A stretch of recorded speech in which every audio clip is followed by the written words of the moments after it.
Well, thank you very much, Luca. I really feel important now.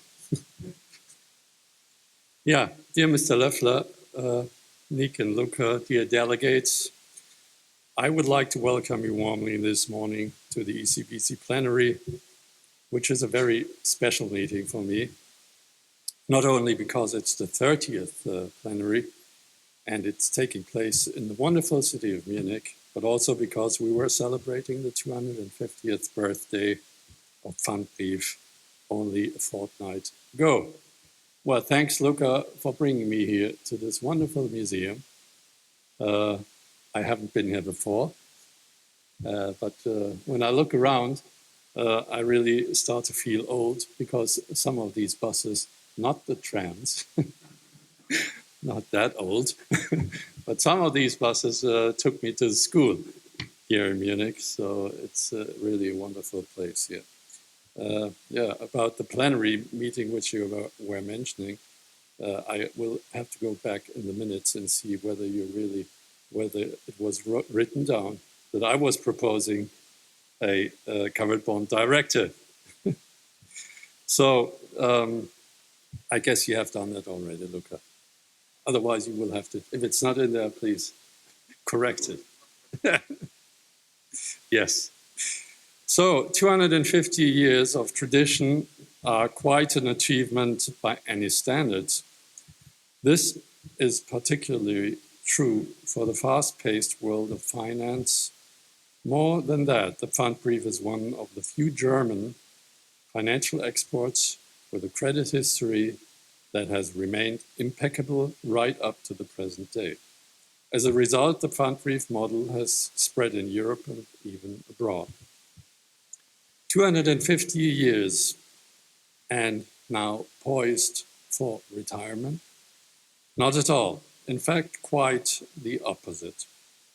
Yet, in addition to weathering the distorted interest rate environment to find the backing of international investors, it will be important for Pfandbrief banks and their European peers to give answers to the current pressing needs, particularly regarding the following aspects: European harmonization, regulation in the banking sector, and last but not least, what Mr. Loeffler mentioned, sustainable finance. Therefore, my topic this morning is the Pfandbrief heritage and the issuer's vision with a view to the future trajectory of the Pfandbrief and covered bonds. Let me start with the first aspect, European harmonization. Europe is where the Pfandbrief and its European relatives were born and raised. It is also where the harmonization of covered bonds marks the beginning of a new era of our markets. It's a striking historical fact that the harmonization efforts in Europe have been completed on the eve of the Pfandbrief's 250th anniversary, crowning the protected run-up to covered bond harmonization in Europe, work that began almost 50 years ago and was driven forward in small part by Germany's Pfandbrief issuers and their association. The issue successfully crossed the finishing line earlier this year. As early as the beginning of the 1970s, issuers of Pfandbrief and other traditional covered bonds recognized that the future of their traditional funding instrument lay in harmonization. It was clear from the start that regulatory recognition could only be established within the remit of what is the European Union today. While earlier initiatives threatened to introduce the lowest common denominator as the European standard and thus compromise credit quality, the successful current initiative establishes best-in-class principles as our European standard. Harmonization of the second largest asset class in Europe after sovereign bonds will guarantee high minimum standards and establishes a firm ground for lasting preferential treatment of covered bonds in European financial market regulation. And that was also the reason why I proposed the harmonization, because in the end, if it's not recognized by the regulators, we won't have the success that we need. Harmonization of the second largest asset class in, this success is also owed to the European institutions and their resolve to create a capital markets union. In order to truly reap the benefits of harmonization, it will be important not to interfere with established and accepted national market practices and allow national product improvements at all times. This also applies to national regulators and their watchdog function, which must be kept in place. Only in this way will diversity and choice be ensured, something that is very important to investors in our markets. The second aspect is a true challenge. It's about regulation in the banking sector. Though the Pfandbrief and covered bonds have been privileged in a regulatory banking project since the financial crisis began some 11 years ago, issuers have not. At least all the bankers here in the room know how the wave of regulation banks are faced with over the last 10 years, what that really meant to the banks as a burden. The new Basel Accord, Basel IV as well as we call it, due to its far-reaching impact, on the one hand gives testimony to the success of the asset class, as for the first time, covered bonds are explicitly mentioned in the large exposure regime. On the other hand, the output floor does not by any means adequately mirror the merits that the Pfandbrief and covered bond entail in terms of financial stability. The point is that the low-risk lending business used as coverage for cover pools is said to be squeezed far beyond what is justified and tolerable by the 72.5% output floor. It is difficult to understand why the cover mortgages that fulfill the highest quality standards as to be eligible cover assets should not fully benefit from the proven and acknowledged low risk, leading to a low IRBA capital requirement. Moreover, this disproportionate burden threatens to diminish covered bonds, cover pools, and therefore one of the pillars of financial market stability, covered bond macroprudential benefits. Pfandbrief banks are firmly convinced that with the Basel resolution, an international agreement has been reached, which, when implemented adequately, will both grant the right to make discretionary modifications and dampen the floor's negative impact without violating the spirit or the wording of the Basel Accord. For this reason, we call for the industry to stay closely involved in the implementation of Basel IV in Brussels and jointly look for suitable solutions, both in the interest of a consistent, stability-oriented financial market policy and for the benefit of our markets. The third aspect I would like to address here is sustainable finance. Ladies and gentlemen, throughout its long history, one of the Pfandbrief's key qualities has been its ability to adapt to changing demands and new challenges.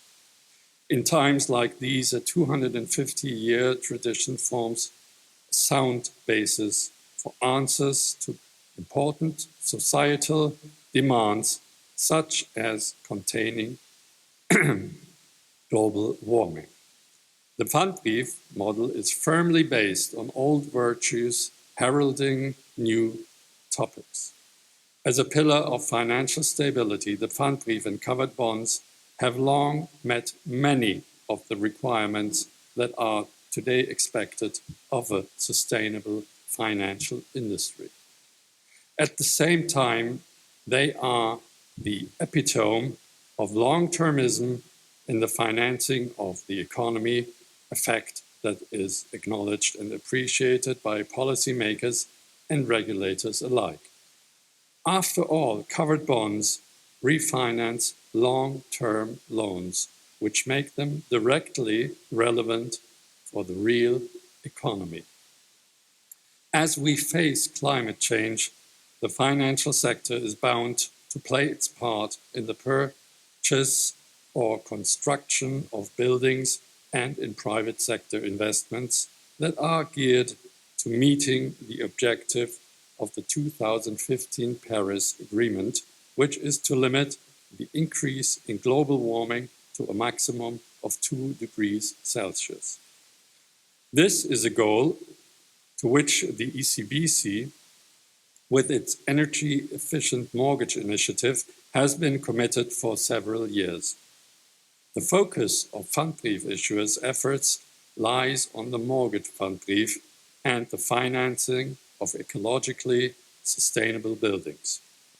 With the mortgage Pfandbrief, issuers can incentivize subscription to ecologically sustainable construction standards.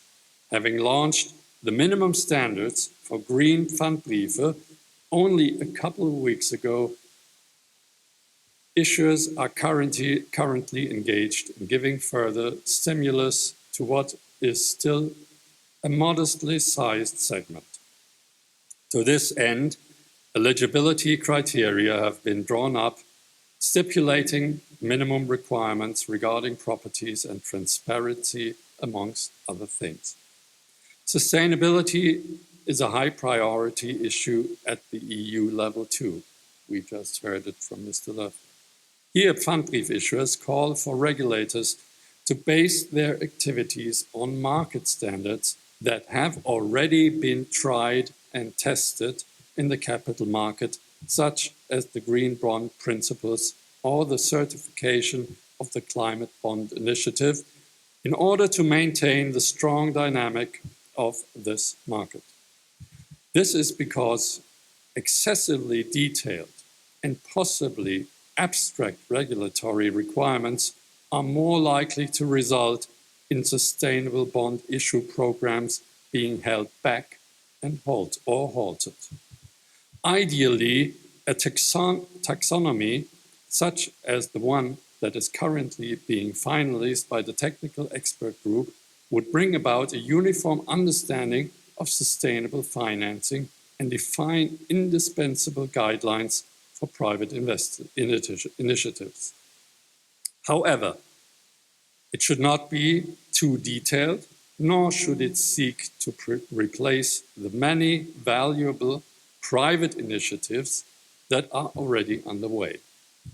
Finally, care needs to be taken to ensure that different regulators at the national, European, and global level do not work on the same topic in parallel and in an uncoordinated manner. Experience shows that this would lead to contradictory requirements with the potential to unnecessarily unsettle market participants. This would severely hamper the development of what is still a young segment of the capital market and of banking operations. As Luca said, leave it to private initiative, leave it to the market. Ladies and gentlemen, let me conclude. Even after a quarter of a millennium, the Pfandbrief is far from retirement age. It shows every sign of continuing its dynamic development in challenging environment. The Pfandbrief and its covered bond peers will be part of the answer to current challenges such as climate change. Of course, this is conditional on covered bond issuers continuing their successful cooperation and on regulators recognizing that it takes banks to issue Pfandbriefe and other covered bonds. They must fully appreciate this in order that our asset class will continue to play a significant role in capital markets as well as in financial stability and in financing economic growth. At the height of their 250-year history, the Pfandbrief and covered bond will then stand ready to embrace the future and to continue to grow towards a global fixed income market. And on a very personal view, you said, I am part of the history, but I would like, you are all part of the history, but we also want to be part of the future, which also accounts for me, I must say. So thank you very much for listening to me.